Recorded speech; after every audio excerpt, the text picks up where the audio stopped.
I've been deliberately intending or creating this conversation for over a year, so I thank you. That explains a lot. Yeah. Thank you. This actually wasn't part of my original question, but the recent croaking of Dr. Wayne W. Dyer, I wanted to chat with you about. Dr. Dyer wrote a book called The Power of Intention, and that book eventually put me on a spiritual path that led me to Abraham's teachings. And that book was full of Abraham's teachings. Yeah. Yes. Yeah, it was. Yes. And I just wanted to talk about Dr. Dyer and where he is now and how he is. Well, he's never been better, re-emerged into pure non-physical energy and participating here. Yeah. Yeah. Teacher to the core of his being, interested in the upliftment of all of you, eager about the continuation of what you are about and what he is about. So there's no separation. There's no separation between physical and non-physical other than what you need to define through your physical senses. Esther's backstage because she knows Jerry's always around too. And she can feel him. She can feel him pulsing through her skin, thinking in her mind. She can feel his humor. He's playful with her as she's coming down through the belly of the well into the back door here. And she said to him, just wave the curtain around just a little bit. It'd be really fun to watch you wave the curtain around a little bit. And he laughed so hard. He said, you're still wanting me to be physical. When are you going to accept that I am now non-physical? I'm not interested in waving your curtain around. I'm interested in ideas. I'm interested in your emotion. I'm interested in what you are about. I'm interested in how you feel. I'm interested in your thoughts. I'm interested in the way you move energy. I'm interested in the way you focus. I'm interested in the way you attune. I'm interested in the way that you align with source energy. I'm interested in the way you receive our thoughts. I'm interested in the way you apply our thoughts. In other words, there's so much more than waving the curtain around. Yeah. Oh, that's great. Okay. Fair enough. Okay. I've always been fascinated with human sexuality, and you've stated in the past that human sexual energy is very similar to source energy, and I want to know if you can expand on that. Everything that is physical can be an extension of source energy, but sexuality is a subject where many people, without even knowing it, do the things that are necessary in order to tune into source energy. In other words, you get single-minded about your subject. You sort of set everything else aside. You're not worrying about a whole lot of other things. You focus better, usually, not always. You focus better. And then it is more empowered when there are two of you focused. And so, as you have the experience of focusing with a singular intent, you tune in to something that allows you connection. It's such an interesting thing that through that engaging in sexuality, there is that orgasmic experience, which is the true alignment or attunement experience. And it is also interesting that it is also the perpetuation of your species, which speaks to the true creativity of the physicalness. And so, Jerry, for many years, he was teaching a course called Turning Thoughts to Things. And he was using as his textbook a book by Napoleon Hill called Think and Grow Rich. And there was a chapter in this book called Sexual Transmutation. And Jerry always skipped that chapter because it was embarrassing to him to have this conversation with an audience. He wasn't sure that he could make them understand it the way he meant to understand it. But that's what that conversation was about in that book. It's about when you have had an experience where you have allowed alignment and had a personal experience of what alignment feels like, then you can apply that to other things. And so it's the focus, it's the single-mindedness, it's the interest that really is what that is all about. Apply focus to anything without adding contradiction to it, and you're going to achieve that alignment, and you're going to have, in a relatively short period of time, an exhilarating experience that confirms that alignment that you have accomplished.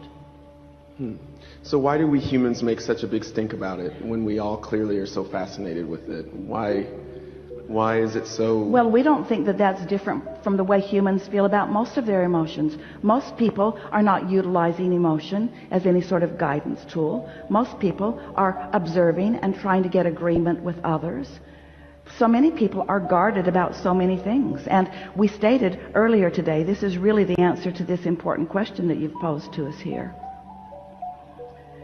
That when you are focused here in the physical experience and you are needing a condition to be altered so that you can have a better feeling response to that condition, you're in trouble because you can't control the conditions.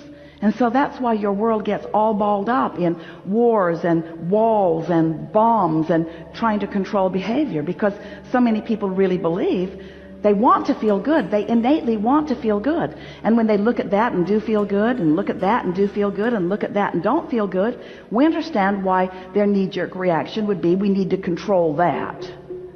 We need to control that so that we can feel better. But in time, you have to acknowledge that impossible control just wads you all up and keeps you from your joy. And when you discover that you have the personal resources to come into the alignment with who you really are, with your own desire and with your joy, whether anybody else is doing anything about it or not, then you have discovered what unconditional love is, what the true meaning of unconditional alignment is, you see. So most people are extremely well-meaning. They all were when they first got here. Some get further and further from it as they really believe that they need to control things for their own sake and for the sake of others. But the more they push against, because when you say no to something, law of attraction thinks you said yes to it.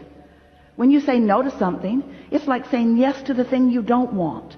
So there's a war against drugs, and a war against poverty, and a war against teenage pregnancy, and a war against terrorism, and a war against, and a war against, and a war against, and all of those things getting bigger. Because the more of you focus and the more of you push against, then the more of those things exist in your world, but not necessarily in your world. Just because something is rampant in your civilization doesn't mean that it has to be expressing itself in your experience. It all depends upon what you are giving your attention to, you see. So it's interesting, in a step 5 conversation, the true route to the peaceful world that you want is through the war that you are now so much living. Because as you see that, you desire a different world. And so you launch a peaceful world, you launch a cooperative world into your vortex, and all those that are being born come with that in mind. All of us who are non-physically focused hold that, and that's why there will never be a time, it is our absolute promise to you, when what you think are the negative influences of your world will dominate. That will never be true. Because the most that could happen is that some of you, maybe even a lot of you, can pinch yourself off and disallow yourselves from receiving the well-being that's all lined up for you. But you're croaking constantly. Isn't that a wonderful thing? You're reemerging into pure positive energy. You're coming into alignment. Those like you are finding it in another way, through meditation or through just wanting to feel good. And the new ones being born all know it, and the animals all know it. So the balance of your planet is really, really, really, really healthy and poised for longevity, for eternalness, you see. But if you want to, you can join the crowd where you can focus on something that you can't control and get all wadded up about it and use it as your excuse to pinch yourself off from your own resources and then proclaim things are not going well and I am the living proof of it. And we say, you are not the living proof of things not going well. You are the living proof of someone who's using that as your excuse to pinch yourself off from the well-being that would be there otherwise. Gotcha. Yeah. Sexual orientations, where does that come from? Do we choose that before we come here? Every time, every time, every time, every time, every time. Interesting. Because sometimes as teachers you say, I'm not going to be controlled by a society that is misguided in their believing that controlling is the answer. I'm going to be uncontrollable in this specific way. So how does Source feel about bisexuality?